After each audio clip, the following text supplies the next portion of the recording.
It's the Doscinco Project. Money pouring in, clientele growing down. With your host, Doscinco. Let's go!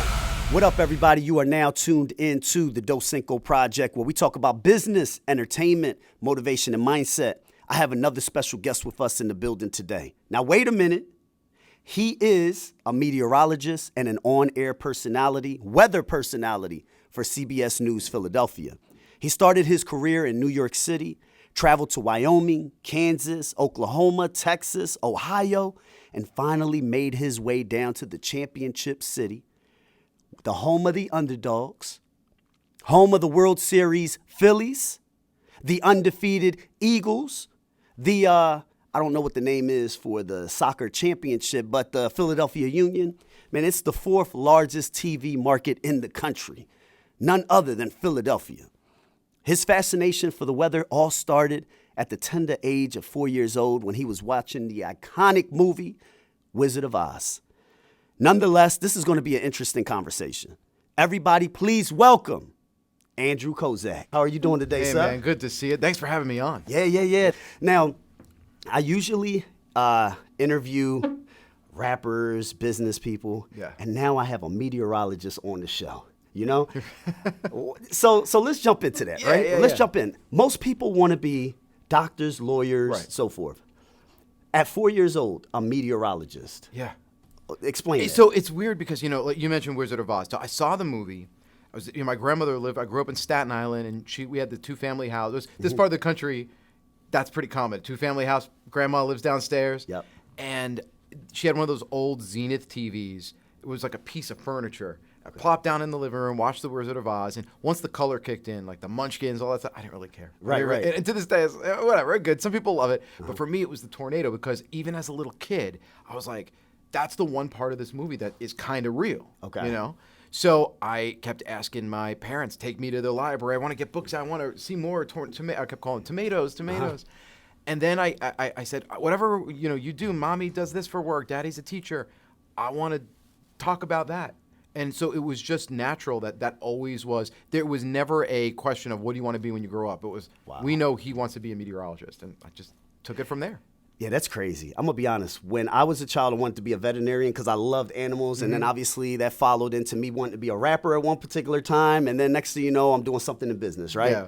So it's just amazing that you've been able to stay consistent along those. So through it all, even teenage years, meteorologist. Oh, yeah. I mean, everybody knew that I was like the weather nerd, in that way. And when I was in high school, that's all I wanted to do. I watched, I started watching local news and started looking at the people that were doing TV in New York. Yep. When I was in college, I ended up interning for the people that I was watching growing up. Wow. And then I just took it from there. So there was never a question. I think the only time I started to really question, is this the right thing, is when I was a junior in college, and I realized being from New York City, which is the number one market, you can't start in New York City.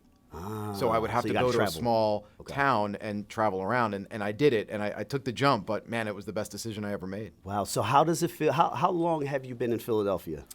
5 weeks. 5 weeks? 5 weeks, yeah. How have we been treating you? Man, I love this city. You do? Yeah, Okay. and look, I'm not ignorant to or naive to the issues that this city has, as do most large cities, especially now.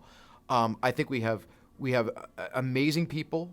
The culture here, the sports. I mean, forget about it right now. Oh man, right? Listen, best time to be in the city. It honestly. really is. If you could get the Sixers caught up a little bit, then, Right. But it is an amazing city. I think the problems that the city has face a lot of these larger cities. I'm looking forward to getting involved in not just ways to go out in the community and do things, but also to help as well. I used to be in Big Brothers Big Sisters, so doing stuff like that. But this city's been treating me amazing, and I love it. This is home for me now. That's awesome. Yeah. So it's known as a blue-collar city, right? So we got a little roughness to us, right? Yeah. I mean, they threw snowballs at Santa Claus during the Eagles game, right? Yeah. They can't stand the Dallas Cowboys. Right. Now, you are a fan of the Giants and the Yankees. Please explain that. Oh, man. Now, how are you going to be able to navigate that? Putting that being out in there the like city? this. All right, so here's the thing. I've never liked to jump on a bandwagon with teams. I hated Right. always seeing that. But there's this energy right now in this city for not just the Phillies, but I mean, look at this is a franchise, first time in franchise history for the Eagles. Yeah. For me, it's about, you know what? I can still have my love for my hometown teams. Absolutely. But this is now my city. This is the city. I don't plan on going anywhere else. I've traveled around for over 18 years. I've been doing this, and I found my home. This is close enough to family. That's a big reason why I took this job.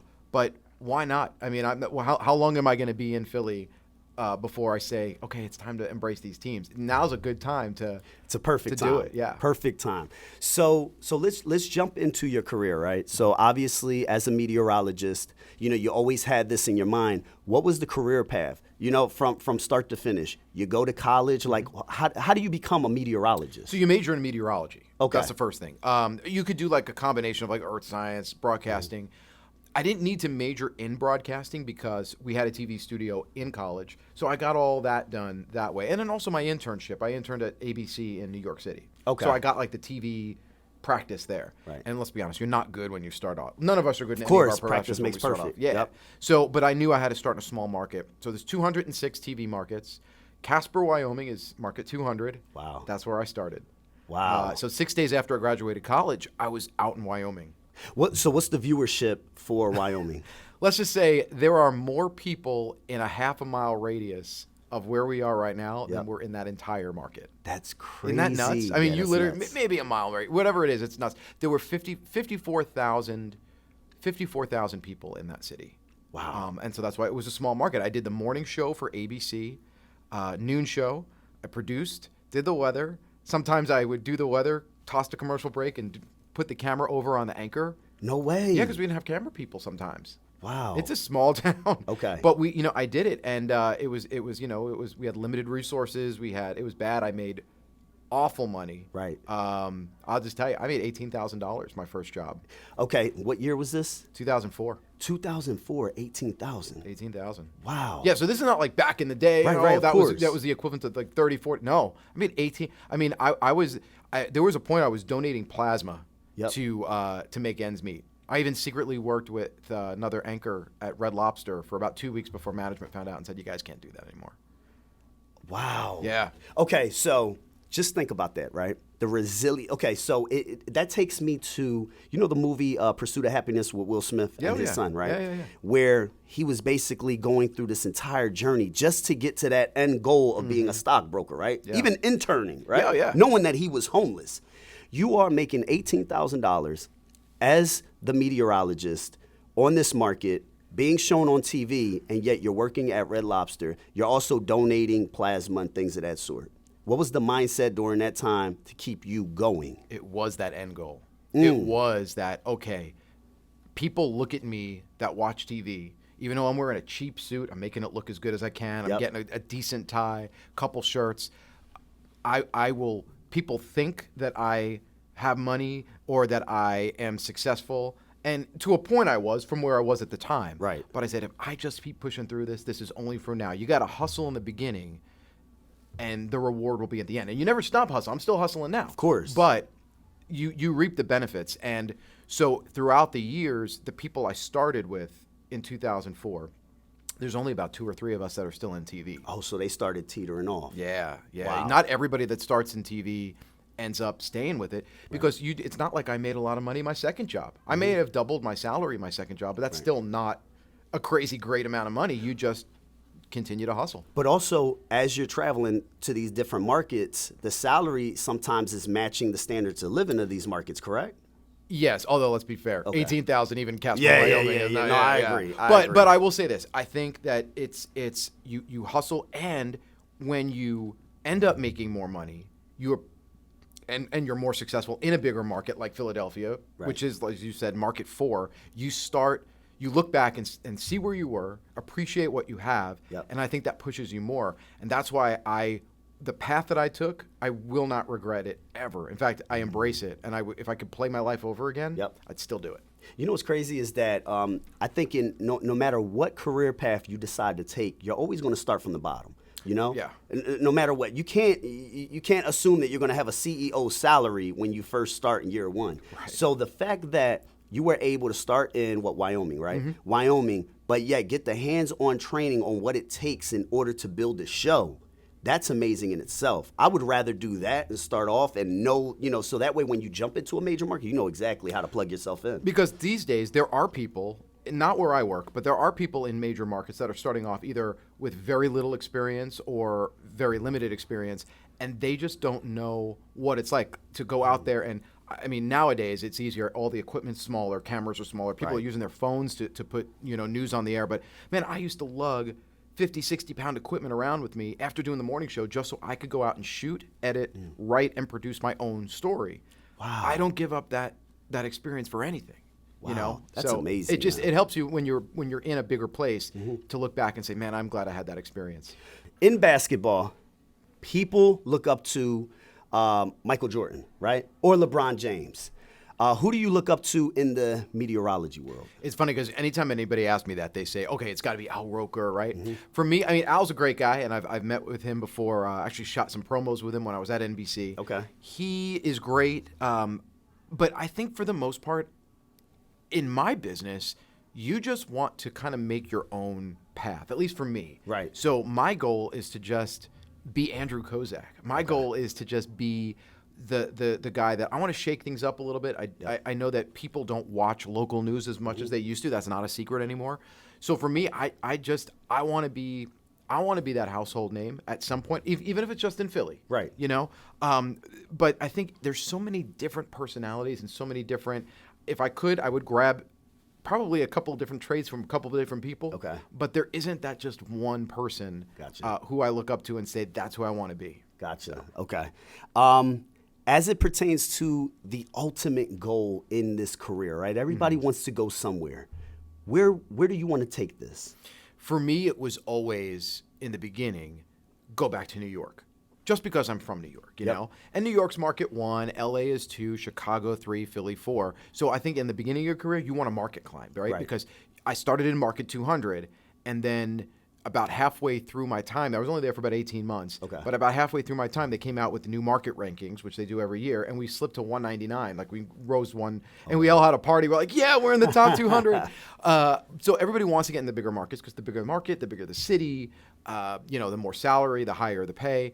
But for me now, it's all about family. I took this job because I'm an hour and 20 minutes from my folks.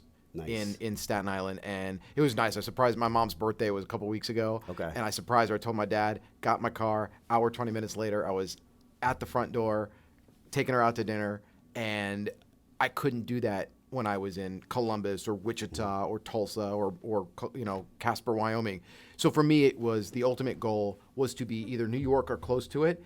And with the prices in New York right now, how expensive it is, I'd rather be here in Philly. Absolutely. Everybody's coming to Philadelphia from New York. I'm meeting so many people from New York. Yeah. In fact, I know people now that I met that live here and commute to New York. That's nuts, man. It's crazy. It's nuts because the housing market, think about it, in Philadelphia, the housing market is, first of all, you can purchase probably 5 homes for $10,000 each, get yourself pretty much a whole block, like 10, 15 years ago. Right. Man, one row home that cost probably $5,000 to $10,000 is now worth $200,000-300,000.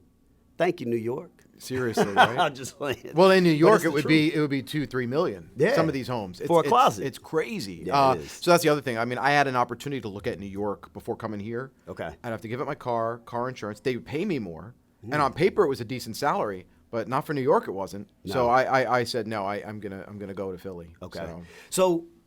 So you're on air. You're an on-air personality. Obviously, you have all of the prep work. What is the most? First of all, do you still have anxiety being in front of the camera, in front of thousands upon thousands of people? No. It's funny. People ask me that all the time, and it becomes second nature after a while. But like with any job, right? My thing is, and we're going to be raw and open up here. If you ask me to go speak in front of 20 people, okay, I will have more anxiety than if you said you're going to be in the studio and 1 million people are going to watch you. No way. Because when you're in the studio, there's only a few people in there. Right. You got some camera people, floor director, other anchors. But when you're in public speaking, public speaking is people's number one fear. Yeah. Dying is number 2. Right. That's crazy. Yeah. So for me, I never I'm just comfortable. It's a camera. But I don't look at it like, after all these years, I don't look at it like, well, how many people are watching? I just look, this is my green screen, or this is my wall. This is what I'm doing, and it's my comfortable space. Okay. Yeah. What is the most embarrassing moment of your career? Think back, because I think we've all had them, right? Have you ever had an embarrassing moment on camera? I had a semi-embarrassing moment here already in the short time I've been here. All right, talk about that. I'm a huge Jurassic nerd fan, or Jurassic World fan nerd, whatever. And I had a huge Jurassic Park cup, and I was drinking water, and they're like, "Hey, we're 1 minute back." I put it down, and then I did an entire weather segment with this giant Jurassic Park cup. Yeah, actually, I'm going to post the clip later because I just got the clip yesterday. As far as embarrassing, like, I haven't really done anything crazy. There was one time in Tulsa where my weather computer crashed, and I ended up not knowing what to do. I had a 2.5 hour morning show, and I had zero graphics. So I actually grabbed a bunch of pieces of paper and markers and drew my forecast. And I was embarrassed because I'm like, it's embarrassing. I don't have my graphics. Right. But it actually went viral. It was on Anderson Cooper. You were on Anderson Cooper? Yeah, I was. Like the clips are there. I was on like 150 something different TV stations. That's like crazy. Yeah, I was on like Mexican television. It was kind of crazy because it was like he drew the forecast, which I didn't think was like groundbreaking, but something that I thought was an embarrassing moment ended up being a really cool little viral moment for me. It just shows us that we're all human. We're all human. Yeah, exactly. That's crazy. It was a lot of fun. Okay, so you know, in media, there's a lot of code switching, right? So what I mean by that is, for those that don't know what code switching is, especially in my type of profession, you're in the workplace. There's a specific way in which you address people, you talk, right? And then you're home and you speak to your family or your friends in a certain way. Right. So you and I, we're at the bar, we're watching, or we're anywhere, a lounge area, what have you, and we're watching the Phillies game, right? Well, they got rocked yesterday, but overall, we're watching the Phillies game, and you and I are having friendly conversations. We're just code switching. Hey, bro, what's going on? Everything's great, you know? And then you're in front of in front of live television, and you're speaking a certain way. So get into right now, on cue, in front of the camera. I had a feeling this was coming. Introduce the weather for today. Okay.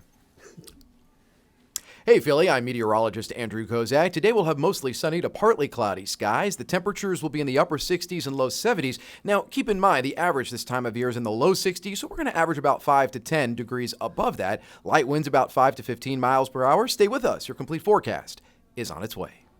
My man. So, I mean, that's years of practice, right? Yeah, I mean, in a way, there's such a fine line because, like, the way I just did it now, and I was doing it I'll talk like that, but then at the same time, part of me also feels like, all right, it's 2022. People expect you to talk like that. Like, you wouldn't have asked me this if you didn't expect me to talk like that. One of the things that I've been doing, especially in a city like Philly, it's tougher when I lived in the South where it's a little bit more traditional, buttoned up. But I think here, I'm actually going to experiment a little bit, getting away from that a little bit, and talking a little bit more like I would with you at a bar. Absolutely. Not using any coarse language or anything like that, but more conversational. I try to be more conversational anyway, but as far as that, like, where you straighten up and button up, and I think for the most part, we can maybe get away from that a little bit. People have started to become a little bit more casual. I went without a tie last week. Ties are dead. That's what I think. Yeah. I mean, I went over to management. I said, hey, what if I lost the tie? What do you guys think? And they were cool. They said, let's try it. I did it. And I went back in the newsroom after, and they said, we think it looks great. So, I mean, little things like that. So as far as, the thing is, you don't want to get into too casual where you're not giving the information correctly. And there's only so many ways to talk about, the weather without sounding a little bit more buttoned up. But I do think you can blur the line a little bit. And that's what I'm trying to do. Okay. Yeah, make it more entertaining, so to speak. Right. Because at the end of the day, people like you and me are not watching the news the way older generations are. Right. And I think it's going to be a really tough push to get people to continue to watch local news, which is really important. It's not just the crime and the politics. There's a lot of stuff going on, and weather's hugely important. I mean, weather's getting crazier and crazier every year. But I think to do my job and be a little bit more casual, but a little bit more modern take on the traditional weatherman, I think is going to go further in keeping people tuned in. I love that. So let's talk about when you call out of work, right? When you call out of work, do you say you're under the weather? I think sometimes in a joking way. I actually haven't. The last time I called out, I had COVID about a year ago. But yeah, that's kind of fun. Everybody's. In fact, there were times where I'm like, guys, I'm sick. I can't. I'm not coming in saying, oh, I guess Kozak's under the weather. Yeah. That was a stupid dad joke. I apologize. Hey, listen, I'm all for right? it. I'm all for it. So let's talk about some of this weather terminology, right? Yeah. When we talk about partly cloudy, what are we saying? I mean, it's either cloudy or not. Let's talk about that. Okay, so there are people that use. Have you heard people use like partly sunny? Yeah, I don't partly like sunny, that. I don't partly like cloudy. that. I go from. This is my personal scale because Yep. I feel like the problem is we're all giving you the same information more or less, but it's like how you do it, how clear you do it is going to be how it resonates with somebody like yourself if you're a viewer, right? Right. So I go from sunny, mostly sunny, which is just a few clouds, Yep. maybe some high level stratus clouds, fair weather clouds. Partly cloudy's next, and that's where you have the sky's blue, half clouds. Okay. Then I do mostly cloudy, which is just a little bit of sun. Right. And cloudy. Gotcha. So for me, that's it. Okay, yeah, I don't yeah, do that the makes partly sunny Right. or I don't do any of that. It's like the in between, or cloud sun mix. Like, what does that really mean? 40% chance of rain, right? Are we talking about 40% of the area, or it's going to rain 40% of the time over the entire region? So Like, what are we talking about? It's an excellent question. Let me tell you that I don't make up the rule for it. Of course. And I would love to change the rule for it because when I give you the meaning, you're gonna understand why it probably needs to be changed because it's so freaking confusing. Right. A 40% chance of rain means that anywhere in your geographic region that you're forecasting for. Right. So for us, anywhere in the Philadelphia TV market, there is at least a 40% chance that someone in that market is going to get at least Oh, a gotcha. tenth of an inch of rain. Okay. Or a hundredth of an inch of rain, which is like a Right. That is the most confusing. It is. And I'm gonna tell you why. And this is probably the reason why, first of all, I love Andrew. I mean, me and him, we just, great personality, everything. This is one of the reasons why people just get so pissed off sometimes at some of the weather people because they're like, you just told me it was 40, 50% chance of rain and it's been sunny the entire time. Right. You done messed up my plans. But you may say that from Center City, but in Ballackinwood, it's raining. Right. And that could happen. Right. Now, if you have a big front moving through and you have a line of thunderstorms, Yep. we're all going to get hit. Of course. But you could have a day where there's just scattered showers. You've heard that term. We say scattered Yep. showers. You could have a couple little scattered showers moving through where King of Prussia Mall gets a quick downpour, but South Philly gets nothing. True. And so how do you go about then being accurate and getting that information out? Here's what I do. I always show FutureCast products, which are, you've seen that where they show you what the radar might look like 3 hours from now, 6 hours Right. from now. And then I just sit, and this is where the little casual thing comes in. I don't say, look, there's a 40% chance of rain. That's a blanket statement. That means nothing to You're people. very vague. It's very vague. So I say, look, we're going to have a couple scattered showers, and it could be where Ballackinwood gets a quick shower, but Manayunk doesn't. You're explaining it I in actually layman's say terms. that. Right. I say, or vice versa, because it could be where we don't have the technology there yet where I can say at 12:57 p.m. Manayunk's going to get a quick shower, Center City's going to get a spray. It's not there just yet. Okay. But by explaining, look, throw your umbrella in the back seat of the car. Right. Or I always, because I honestly, I don't, even though I'm the weather guy, I never take an umbrella. What I always say is either put the umbrella in the back seat of the car or park a little closer where you're going to go and run real quick. Like Right. plan on doing that. So by putting it in terms like that, people understand. So if I have a day where I know there's going to be a line of storms or a line of showers or snow squalls moving through, yeah, I'm going to say, look, guys, I never say 100%, 100%. There's no way you're not going to get rain. There's no way you're not going to get snow. I'll say that. I'll literally say that on the air. But if it's going to be one of those pop-up situations, Yep. I just explain it like that. How do you guys measure the weather, or if I'm using it correctly or not, like 10 days in advance? I don't. Okay, you don't. 7. You stay within the 7. And Gotcha. And to be honest with you, it has to do with the available products, the available models and data, because weather balloons go up, measure all the different things in the atmosphere, send that information back. Beyond 3 to 4 days, it starts to get a little. It's like a cone, right? So Okay. the further out you go, the more spread the actual accuracy of these models and products can be. That's just where Gotcha. technology is. Right. 100 years from now, maybe it's not going to be that way. Right. But right now, that's the way it is. And technology is getting better. Even in my career, 18 years ago, we didn't have some of these amazing products to forecast the weather with. But after about 3 or 4 days, it starts to get a little iffy. After 7, Yep.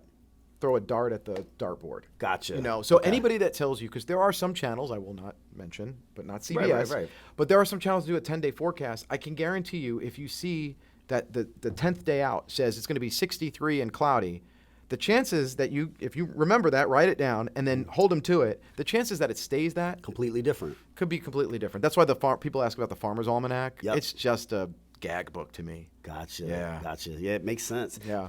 So how do you mentioned this earlier on in the interview. How do you compete with the technology of today where I woke up this morning, right? Alexa was, waking me up, obviously. I told her to stop. It finally stopped, and then she gave me the weather right away for that day. Alexa. She, how do you compete with that? It's a really good question because that's the number one. People ask all the time, "Oh, your biggest competitor, is it NBC? Is it ABC? Is it Fox?" I go, "No, my biggest competitor is your phone, Yep. Or your Alexa or whatever."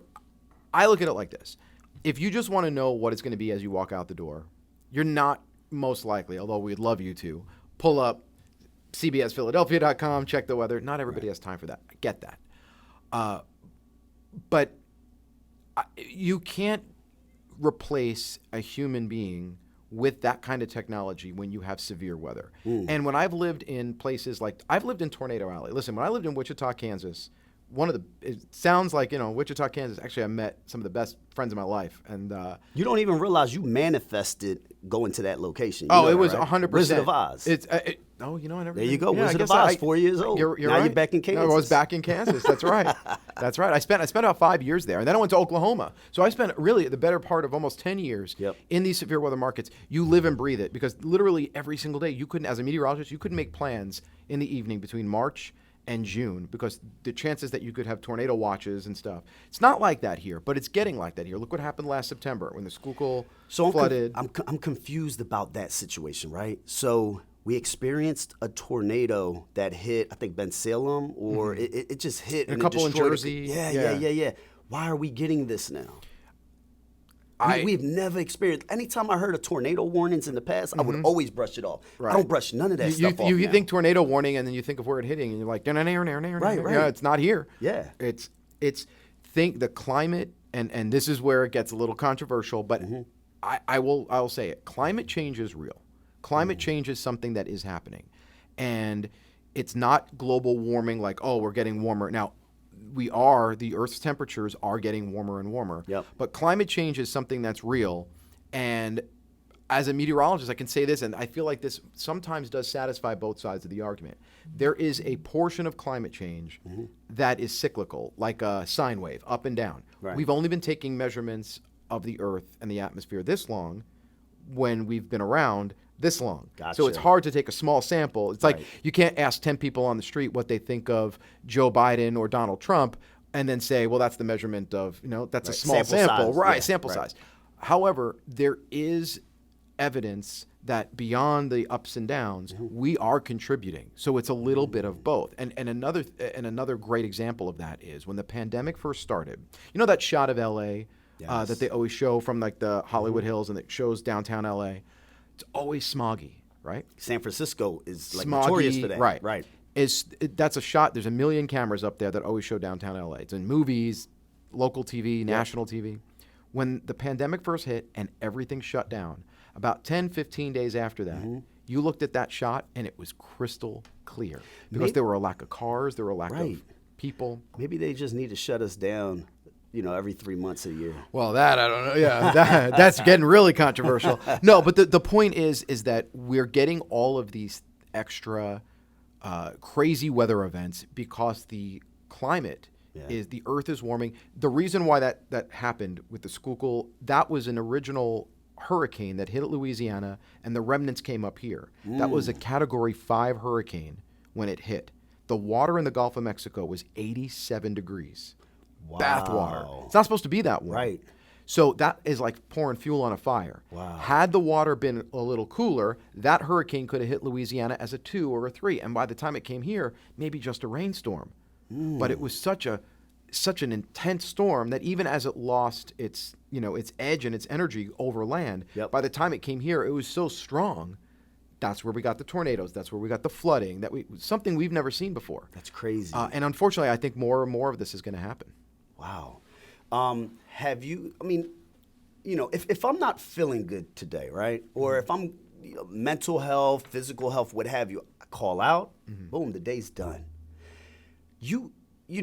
Weather's going to happen no matter what. It's kind of like, the hospitals, they will always stay open, Say, for instance, there's a severe storm. You got to report on it at 4 o'clock in the morning or whatever. Do you have to just go in through all of that craziness? How do you do it? Look, if we feel sick, we do. We're a 4-person weather team. We're going to be a 5th at some point. So you have room to adjust. We have room to adjust. I will never, especially in a COVID world, it's not a good, like any office, it's not good to go in if you're not feeling good. Of course. But there are times where I'm exhausted or I'm tired. Look, we had a tornado outbreak one time when I was in Wichita, Kansas. It was the Greensburg tornado. If anybody's listening and wants to and loves to look up this type of thing, the town of Greensburg, it was May 4th, 2007. We had like 192 tornado warnings that weekend alone in Kansas. Wow. Greensburg tornado, town of about 1,100 people. This gigantic mile-wide tornado went over the town. And at some point, the entire town was about a mile wide, was inside of a tornado. Wow. 11 people died, which is horrible, but almost amazing that was... I'm surprised that it was, death is death, but I'm surprised only 11 people Well, passed. they had the warning. We were on nonstop. I was on the air, I think 16 hours at a time. Okay. It was not just me. It was the whole team. Okay. Went home, slept for 4 hours, came back, another 8 hours, I've never been on TV that much in my life. It was nuts. Wow. But that's what you do. So you go through it. Now, we thankfully, knock on wood, don't have that type of weather here. But when that type of thing happens, look at the markets like in Florida when hurricanes hit. Yeah. Those meteorologists, they're on 24 hours a day. So it's weather is it's something in news. Look, it's horrible to say, but when you have a shooting or you have a house fire or you have a murder, it affects the people in the story. Yep. Their families, and perhaps that neighborhood. And I'm not taking away from any of that. It's usually bad news, right? But if you're 15 miles away, you might tune that story out. Of course. But weather affects everybody. It does. It affects everything we do in our life on a day-to-day basis, week to week, month to month. And when the weather gets crazy, and we get all these crazy storms, you are going to need more than just your Alexa to take you through it. So if we, God forbid, have another Schuylkill flooding or,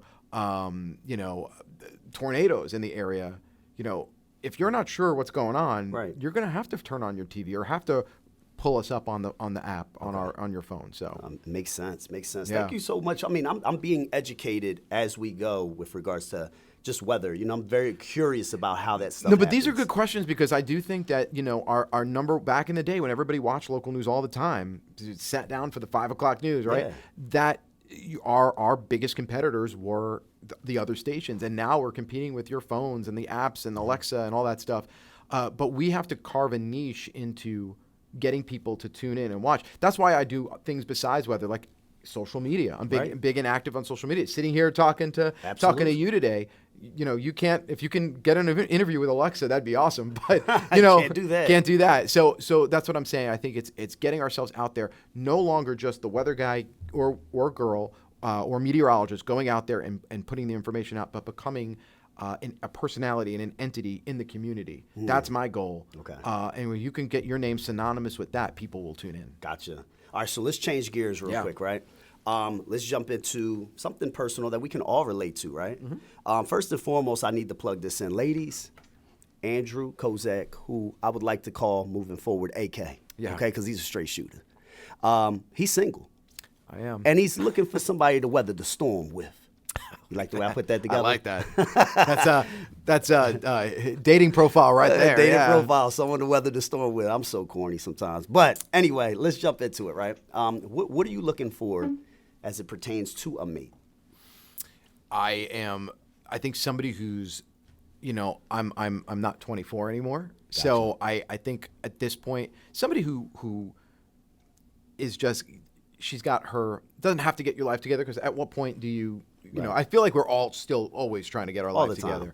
But ambitious. I think I find as you get older, you find, obviously looks are important all the time. But for me, it was, and it is turning more into ambition, somebody who's driven, and just holds a good conversation. I think that's just important. I mean, the physical attributes, of course, but I think that for sure that plays a big role. I've been single for about 2 years. I'm divorced, no kids, and for me, it was getting back in the dating world, which was tough anyway, because it happened right during the pandemic. You're competing with everything. I mean, you are. You got dating apps now. I mean, people are. I think today's culture, people are not as sociable as they used to be. No, and I've noticed that because I was married for 4 years, but we had dated before that. So I got thrown into the single game again, a little older, wiser, but also in a new world, because this is not the. This is different. This is different. This is way different. So I think that I've noticed. Now, I've always been social and talkative and conversational by nature, but that's not everybody. That's true. And that's okay. But I do think that, like, if you can't hold a conversation on a first date, even a second date, like, I'm always about giving somebody a chance. Even if unless you're just an awful person, I'm going to go about, going to give you a chance, a second chance. But that's so important these days, and I feel like it's a little lost. And it's not even just because of dating apps. I think it's just social media in general, being connected to our phones. I mean, I went to a few years ago, because I used to love going to the club scene at one particular time. It gets played out after a while, but you go there, and I remember at one point in time, you would go out and the dance floor would be packed with people dancing. Man, I would probably say a couple years ago, I went to that same club, and there were nothing but tables, chairs, and every woman like this the entire time. It's ridiculous, man. It's almost like you got to communicate with them through social media now. You can't even have a face-to-face conversation. It's funny because I feel like I'm too old for the club scene, but then I got some friends here already who are in it or work in it, and one of my buddies is a DJ, and I visited him at the club, and we were just out about a week ago. And the dance floor was way small. You could tell at one time it was bigger. Right. And there were a lot more chairs. And some of that might be, they want to sell tables, and I get that. But it was amazing to see how many people just were out there on their phones. Like, instead of like dancing, they'd be on their phone and like just swaying a little bit, like trying to like give the DJ a little bit, like, yeah, I'm dancing, but I'm also on, Instagram. Right. So it's funny to see that, but you're right. It's a completely different. I'm gonna be honest. A lot of times, they're not having fun. They are broadcasting fun without actually having fun. It's the perception. There's a high that you get from it's like, listen, when you're scrolling through and somebody's posting a picture of a drink on a beach, okay, that's great. I'm not that jealous because we've all been to a beach, and have a drink. Now, if it was I'm thinking about somebody that was in Cancun, Mexico. A lot of us have been there. If you haven't been there, I could also drive to Atlantic City in the summertime and throw up a drink and that's it. So to me, it's people get this high from trying to show others that they're having fun, but in reality, they're not living in the moment. Nope, not at all. Too many of us are not living in the moment. I'm guilty of. I think we're all guilty of it in a way. But if you're cognizant of it, you can. I don't know if we can ever reverse the trend, but you can certainly put a cap on it. There was a meme that circulated social media where you had this entire crowd of people younger, and they all had their phones. I guess they were capturing a moment in time. Right. But then you had a one older woman, seniors, probably 70 years old, and she's actually living in the moment. And that spoke volumes. Oh, yeah. It just shows where we are as a society, where we're not really living. We're capturing the moments of living. Well, and the scary thing about that is that you and I are remembering before that time. Yes. So we can still harken back to that. Now you've got an entire generation of people who that's all they know. Right. So that's what's scary to me. Yeah, like, are we truly the last generation to know what it's like to live in the moment? We're the last generation of Blockbuster. We're the last generation of no internet. Right. You know, we're the last generation of having no cell phones. Right. None of that stuff, man. We used to No. play outside. I get so angry with my kids sometimes because I'm like, play outside. Yeah. Enjoy yourself. Get hurt. They video games all day. And I'm Yeah. like, get away from that. I mean, I did video games, but I remember. did, but it was- I also remember, like, I look at the palms of my hands. Yeah. And I remember when these things were scraped up all the time from falling off my bike and Right. and playing basketball with my friends outside. All the People don't time. do that anymore. No. Also, the video games that they have today, and I think this is brilliant for the creators, terrible for the parents. They will create a video game. You and I know this. We'll purchase the video game, we'll put it in the PlayStation or what have you. We'll play the game for a few hours, call it a day, go outside, go play. That's it. These kids will literally, they've been playing Fortnite or Minecraft or what have you for like 4 years straight. And what keeps them coming back, they're kind of like little crackheads, right? Yeah.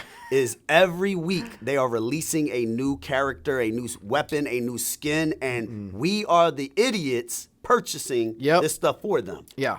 And as I discovered during the pandemic, when I actually started playing some of that stuff just to pass time because I couldn't do anything besides work, and I was even working a little bit from home, broadcasting out of my living room when I was in Columbus. Those skins and all that stuff, it doesn't give you anything extra other than just a look. It's a dopamine hit. It totally is. I just remember I'd beat a video game as a kid. Mom, I want to get all right, you're going to wait till your birthday. Right. You're going to wait it till was the birthday or Christmas. That's it. That's it. Those That's were the it. two. Now it's every other week. Yeah. But it's our fault. I should say it, because I have to. It's my fault. Because now I'm contributing to their habits. But and the bad part is that society makes it like if you don't do it, Yep. You get ostracized for it. right? But you are a good parent if you don't, because you're teaching that you can't. But you look like the bad parent when you don't. Right. And it's I know it's a really tough line. I'm not a parent yet. I'd like to have kids one day. But that's going to be, I'm sure that'll be and who knows in the future. I mean, it's only going to get worse, right? Of course, it's not going to get any better. It's not going to get any better. No. Let's jump back into the relationship situation, right? What are some red flags that you automatically look for? I mean, obviously you said, a person that can't really hold the conversation, but are there any other flags that you may see and say, this is a turnoff for me? If everything has to revolve around alcohol. Gotcha. I think that's a big red flag. Yeah, it is. I mean, we all like to go out and Right. have, But it's once in a blue. But if every single date, like I have started, I went out here with this girl. We went out a couple times, but every single time it was like to a bar, and she wanted multiple drinks every single time. Where I could go out and not have a drink. I could go out and pace myself, and of course with my job too, I got to always be careful. I'll never time. drink and drive, Right. ever, under any circumstance, and so I'm always being careful. But it seems like if she's not, I think that's a big red flag. Yeah, that's a problem. Oh, What about someone who's supportive of your career? Like when they find out that you are well, first and foremost, do you put that out there when you're talking to someone? Because you're borderline. I mean, technically, you're a local celebrity. I mean, when you see certain. Okay, so is the studios? Is it Spring Garden Street? Yeah. So yeah. I worked in Spring Garden Street on the 7th floor. So I worked with Community College of Philadelphia. They were there, and I used to see what's his name? Tall African American guy. Yuki. You see Yuki He's the man. Washington. He's the man. In the elevator. Yeah. Right? You guys are technically known as local celebrities. Well, I mean, he is for me because, and maybe eventually, knock on wood, if I do really well in this market, I'm so new, so I haven't had too much of that yet. Like, Okay. I meet somebody, what do you do? And I say, I do the weather for CBS Philadelphia. Right. Oh wow, like that's a cool job. I mean, I'm not gonna lie, it's a cool job, and there's not, there's only a few hundred of us in the country that do what I do, but I don't flaunt it out there. I know people, not friends with them. I just know people. It's a small business. I know people that will go and, hey, I'm the weather guy from ABC, or I don't do that. I don't do that at all, because I don't think my job defines me. I don't think my job makes me any better than anybody else. It's a job that puts me on television. Right. But I don't let that be any type of a factor in who I am. I'm Andrew for these reasons. Yep. That just happens to be my job. I'm the same person whether or not I was a lawyer or, worked in a store in the mall, or know what I'm saying? Like, so I try not to let that define me, because when people do that, especially in my business, there's always a little bit of an ego thing. I'll admit it. You have to have at least a little ego to be on television. So I don't want to inflate that. I want to always keep my ego in check, because the minute that you don't do that, you become the person that you really don't want to be. I like that. I like that. It also keeps you humble too. You got to stay humble. And I think that's part of it is too, because I worked in small markets and donated plasma and doing all these things and working your way. I mean, I hustled. It keeps you humble. One of the biggest things that's kept me humble and I always remember this. I did a TikTok on this that blew up and did really well. Was when I was in Wyoming, I was on a billboard. Oh, wow. And it said Wyoming's weather team, and it was only two of us. It was me and the chief meteorologist, the night guy. And it said, it was on the side of a car wash underneath a sign for McDonald's, because McDonald's over there. Right. And it said, now hiring managers, $6.75 an hour. That was back in 2004. Right. And I looked at that. I went home and I divided my salary hourly by what I was doing every day. Yep. And I was making less than $6.75 an hour. Wow. So I said, I'm the on-air ABC weather guy, even though it's a small market. Right. But I'm on TV every morning for ABC, co-anchoring the show, weather, all that stuff. And a manager of McDonald's is making more than me. I'm always going to remember, this is why you stay humble, because look where I came from. And I think that billboard probably cost more than... I love that. No, I love that though, because it puts things in perspective. Right. It's crazy because I put out a TikTok, probably about 2 years ago, right? And I said, if you look at, a lot of times we're pushing for, I want $15 an hour, I want $20 an hour, what have you, whatever your number is, right? But when you connect that to a product that you purchase, you really see how much. How less of money you are making for the stuff that you are working for, right? Right. $20 an hour. Let's just say, for instance, $20 an hour. That is technically a used video game, right? Right. Or a large cheese pizza with some French fries on the side. That's what you're working for that particular product. I just did Uber Eats the other day, Yep. and after all that stuff, it came out to like $24 because you end up getting something like, it's only like $15, but all the fees. Yeah. And I thought about the same exact thing. I'm like, man, that's a lot more than what a lot of people make, and you have to work an hour for this, or more. It's crazy. You work an hour, but you spend it in seconds. Exactly. Figure that's it puts it all in perspective. Listen, man, I'm so over the man. I'm just so. Let's jump into the next thing, right? Yeah. So, you mentioned in the bio to me, right? And I want to touch briefly on this, but you said that you're recently divorced, right? Yeah. Or you've been divorced for quite some time. 2 years. 2 years. How were you able to recover from that? Mentally, what was the space like? Because it's always a hard thing, Right. I think relationships, period. Even trying to build something and then it falls apart. How are you able to recover from that? It was a tough time because it happened over the course. It's like we had moved to Columbus, Ohio, from Memphis, Tennessee. I had lived in Memphis. Okay. Moved to Columbus, and immediately things changed. And I had always been a big supporter for her. Yep.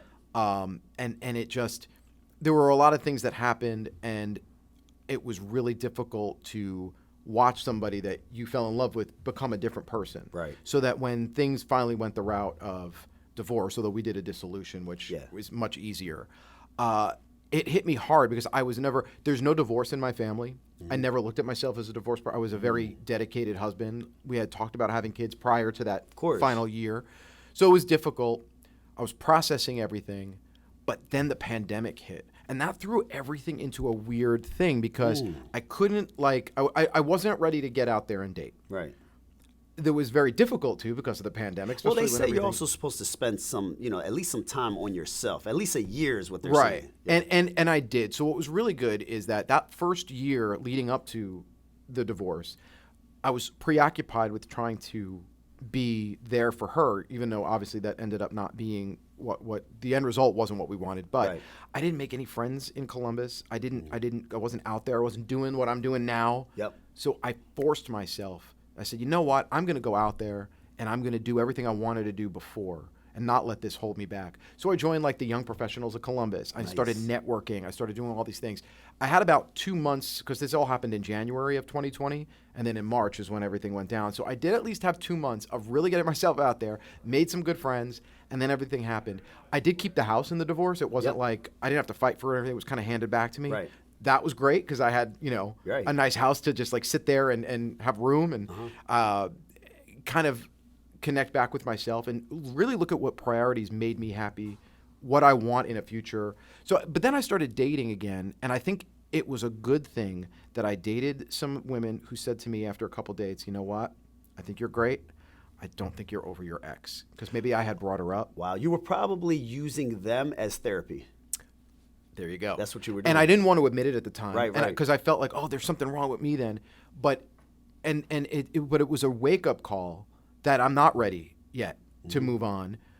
And they had called me out on it, exactly how you just said. But I don't regret any of that because it helped you kind of put it into perspective of, I'm going through this still. I'm not ready to jump in. Yep. And I have a couple of really good friends who have been divorced, and they told me, even the ones with the messiest divorces ever, that their worst relationship wasn't their marriage that led to divorce. It was the relationship that they immediately jumped into after.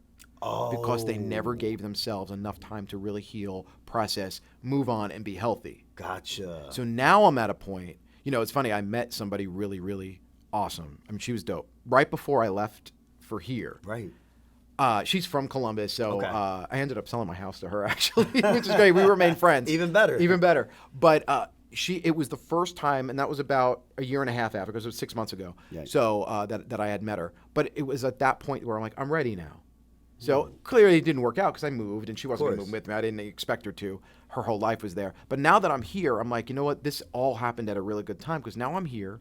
I'm over it. Yep. I'm recovered. I'm healed. I know what to look for, the green flags, the red flags. Absolutely. And I think from here on out, it's better. But that initial time, like you said, using it as therapy, Yep. yeah, it's Yeah, I not love good, it. but it happens. Yeah, I love that you gave yourself some time to process things, some time to recover, so that way because, I mean, honestly, a lot of times when you're going through specific situations, you learn from it. You could either be wise or you'll jump right back into the same nonsense. And too many right? people do that. Yes, they do. Yeah. Yep. Yes, they do. So the thing is, you were able to recover. You were able to move forward, and now you know exactly what to look out for. Yeah, and you know exactly what to. You know when they come in immediately, you start to see, this person. I don't think this is. But one thing that a lot of people slip up on is they start to, in their mind, because the mind's crazy, they start to create the person that they want to be with in their head, but don't realize that the person that they're with conflicts with their idea of the person that they want to be with. You can't go in and change anybody. Yep. You can't. And I didn't try it with my ex-wife. It was the person that I had fell in love with that I met had changed herself. Yep. And I was working so hard to try to make things go back. That's different. But you can't meet somebody who's type 1 personality and say, I really like her. She's dope. She's beautiful.